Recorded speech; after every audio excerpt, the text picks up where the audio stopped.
আগে তোমার প্রতি কত অভিযোগ ছিল, আর এখন তোমাকে খুব মিস করি। তোমার মতো একজন দায়িত্ববান সিলভার অভাব আমাদের। এখন তুমি নেই বলে অন্যান্য দল ব্রাজিলের প্লেয়ারদেরকে ভয় পায় না।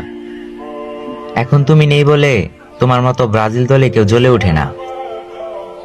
তুমি নেই বলে ব্রাজিলের মাঝ মাঠটা এখন শূন্য শূন্য লাগে। তুমি নেই বলে এখন আর কেউ নেইমারের রিপ্লেসমেন্ট হিসাবে থাকতে পারে না। এখন আর তোমার মতো কেউ বল ফিনিশিংও দিতে পারে না। তুমি আমাদের সেই অস্কার, যাকে আমরা কয়েকদিন মাঠে দেখে আর কোনোদিন দেখতে পাইনি। তুমি নেই বলে এখন আর কেউ বাম পাশ থেকে আক্রমণ করতে পারে না। তুমি নেই বলে এখন অন্য প্লেয়াররা ব্রাজিলিয়ানদের গায়ে হাত দিতে ভয় করে না। তোমাকে ছাড়া ব্রাজিল দল ম্যাচ জিততেও ভুলে গেছে।